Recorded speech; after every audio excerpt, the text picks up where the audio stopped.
How's it been going the last few days? I know they had Saturday off, as you had said, and then have they responded these last couple days? We're all disappointed. Addressing what we can do to be better. I think the maturity of our team is going to be shown. But I thought for all in all that they, we had guys around on Saturday getting treatment. Some guys worked out. Yesterday, went out practice for like a typical day one, about 75 minutes, and I thought I thought our effort was good. Our focus was there. They're coachable, and we got a lot of small things that we got to get better at.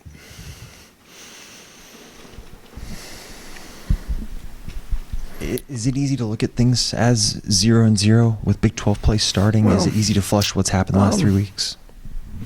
Well, I told team there, if we'd be 3-0, 2-1, 0-3, other than 1-2, we'd be talking about the same thing. Everything starts over right now. So if that's easy, I guess I don't know about easy. It's consistent.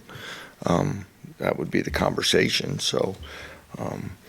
So you continue to learn about yourselves in a lot of different ways during these moments, and we're learning about ourselves, but at the same time, we got a lot of football to play. You mentioned after the game on Friday that Coach Z and Coach Grimes and Jalen will sit down with yourself too, maybe, and talk about things. What do those conversations look like? We look at a lot of different things. What do is there some things he's more comfortable than others? We look at a lot of different situations of when things are happening. Jalen has been outstanding yet in attitude, effort, coachability, all those things. And, not going to put this on one guy by any stretch because there's or two people or three people. I said, if anything you're going to put on one person, put it on me, okay? But there's there's some good things out there. There's moments, but right now, I guess the biggest thing is on offense, if there's a thing there, we have not responded well when something hasn't gone right. Okay, whether it be a turnover or a 3-and-out, we're not responding off of that as a offense, as a football team. And that's the number one thing we've got to try to fix, okay? To build off of that, where does that response come from? Is that from leadership from players? Is that from situations?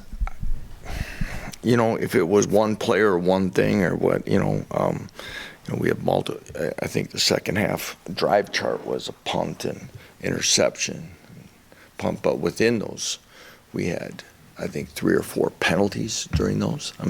So is that a play call? Is that a player, or is it's a little bit of everything? And you're looking for one answer or two answers in this. And I can't give you that. I wish it's always that easy. But it's not. And that's why you win and lose as a team, and we have to continue to get better in a lot of different ways. I wanted to ask about the safety position. Marvin didn't play nearly as much on Friday as usually. Is he healthy, and just what was going on? Yeah, Marvin's healthy. Okay. But when you look at it, guys, when you look at a lot of things here, there's a lot of situational substitutions and packages in which guys play. So, there's certain things and formations and personnel groupings by the opponent dictate sometimes when guys are on the field. Okay? And then holistically with guys, it's assignment, technique, effort is always part of evaluations with all our players. So some of those things come of utilizing guys in situations that they're going to be in their best. That's not directed at Marvin. That's directed at everybody, okay? And there's going to be games like that for certain guys. And just relatedly, I want to ask about Devin Dye because he started and played a lot. Just, I guess, what made you want to give him that healthy share of the action? Well, he had played well. Devin was hurt was banged up a lot of fall camp. Okay, he was out a long time. He had played well and put himself in a position, and coming in those first couple games, just getting him back, we tried to limit him to kind of get him in a spot where he could hopefully play a little bit more, and we were able to do so. So it wasn't so much somebody else didn't do something. It was he was in a position now to get himself back on the field.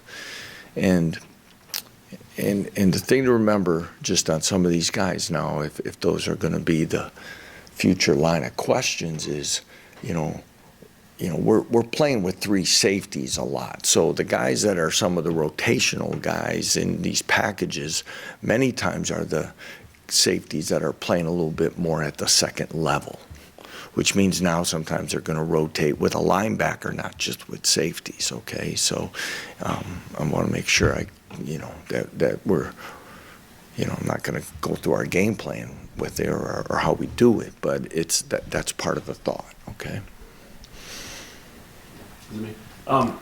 Getting back to all of those little things that are kind of going into this right now, one of them's the new offensive coordinator, and I wonder how much that might be a factor for Jalen right now. And in your experience, is there a time or a timetable that needs to kind of hit before that full comfort takes place when you're talking in season? I guess comfort for who? I mean the. For the QB, sorry, yeah. Yeah, I guess what you're saying, it's, I think we continue to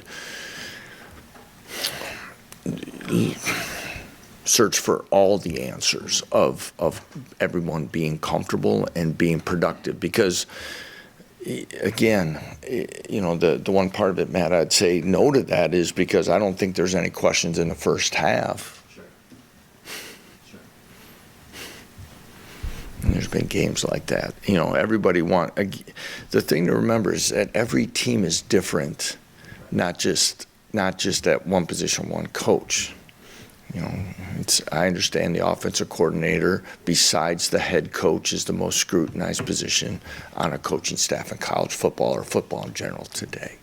And that's not necessarily, it's what we both sign up for. But at the same time, nobody's asked a question about a new offensive line coach. Okay, that hasn't been asked yet. So there's more people working together in different thoughts, and that's part of it. And when you have a coordinator with you for 11 years, there's a level of consistency, and that's what we used to stand in here and talk about was our consistency. Well, we don't have all that consistency right now. Can't change that. But I do think there's, again, the nice thing is, if there is a nice thing in this, is that I know we have open-minded people that are continually working hard, and there's not on player or coach saying that this is this or this is that. We have to find that, because, like I said, there's something that's happened when there's some things, like you said, I don't know the statistics of all the stuff, but if you have a penalty during a drive, your chances to score go down significantly. Well, we've had like 1 or 2 in those in the second half. We turned the ball over. What are we doing to help Jalen maybe where if he's not seeing something?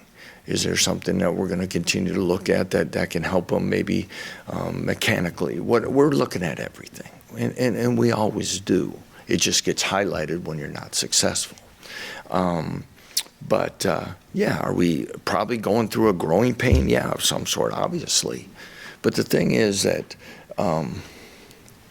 we have to consistently work to get better at every day. And sometimes, we internally know where we're at versus externally of what people think is going to happen. And I've been saying it for a long time now that, we start talking about things that were never even on the schedule or expectations, and we haven't taken care of the moment yet, and we have to continue to do that.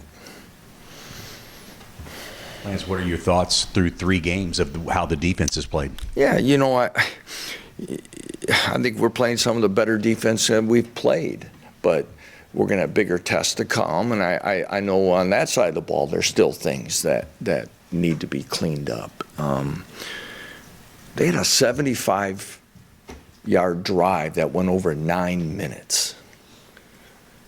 But we spend all the time talking about play calling and stuff like that. You win and lose together. So we can't get off the field to do it. Now, as good as they've played, because I looked at that and I still can't believe it, they had 69 yards the second half, but had 75 in one drive when we needed to get off the field. we got to find a way to get off the field. We got to find a way to be. This isn't that one player, because there's probably 5 that touch the ball fundamentally to get a position to recover a fumble. I mean, there's so many things that if one thing in any of these could go a little differently, would we be talking a little differently? Now, these 2 losses, these both teams, and I said it before each press conference, they're good football. They're both rated right now. I mean, it isn't, but I like the way we're playing as a front 7. I think we continue to make plays on the back end that have been consistent. We took an All-American receiver and held him to like 4 yards receiving, I think. I mean, that's a pretty good day. And there's not a lot of like one guy showing up. That's what I like about our defense right now, and they're going to have a heck of a test again. But we're playing, I think, pretty good team defense overall. But we talked about it again. We get a costly penalty where we think we have them stopped on a pass interference call. We body slam the quarterback. Can't do that. So all of those on some areas we're playing pretty good team defense. But like I said, in all our areas we got to get better. And then as you start looking at West Virginia, what do you see from them? Again, a team that's been through some a tough schedule so far. Two rivalry games. Had a tough one on Saturday. I know they're going to be, even 2 years ago or whenever it was we played them, Green got a little bit of playing time at that. I think they just started to feed him in a little bit in some situations. He's a talented quarterback who's, can create plays with his feet. Another team is going to have big, they got a big back and then they got quick backs.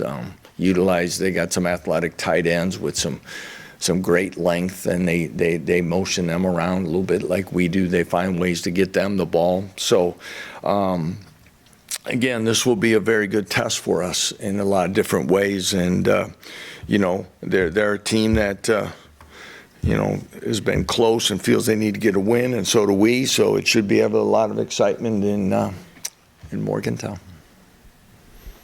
You mentioned this being a test. Do you see this, 2022 win was a springboard for this team in a lot of ways. Do you see this as potentially the same sort of momentum builder? Yeah, it can be, guys. Here's the thing I don't want to do. I'm not getting into must wins and all that stuff right now. We got a lot of football games, because if you start putting them all in one basket, either way, you got to get your team ready the following week. So, but yeah, could it be? That's kind of where some of the momentum and confidence has started. It'd be nice to kind of recreate it, and sure hope we do. I've said it before, Neil Brown's an outstanding coach. I have a lot of respect for him. Told him that when we were both at our former jobs, we had a chance to go against each other. And I know he's an outstanding offensive mind and a very fine head coach. And he's going to have that team bouncing back, and we intend to do the same. And then Jason fell off the depth chart, it looked like, compared to last week. Yeah, it's still from the Illinois game. He hasn't really done much. And, right now, as I say, I want to make sure you guys are still reading it, so I made sure I took him off because he didn't really go through much, and I don't know if he'll be available this week. It's not looking that way, so I took him off. And real quick, on Daniel Highshaw, Yeah. do you think he'll be available this week? Yeah, that's going to be in question yet too, as well. Hope so. It kind of, one day it sounds like it's going to be, as it goes, but we'll see. I want to ask about Tommy Dunn. It seems like he's been in the backfield a lot, making plays. Just what have you seen from him over the course of the last few months? Tommy's put together a couple good ball games. I always joke with Jim Panago, said he's got some D-tackle coaches, D-line coaches. There's always like a rotation of guys who's always doing well. And, Tommy's played some good football of late. And actually, I thought DJ played better than he had the first couple of games. And, we've been very pleased with Caleb. But Tommy's been very active, and that's great to see. Again, it's for a lot of our stuff, it's going to start up front again, and we got to be able to be physical and hold the point this week. Anything else for Coach? Thanks, guys. Thanks, everyone.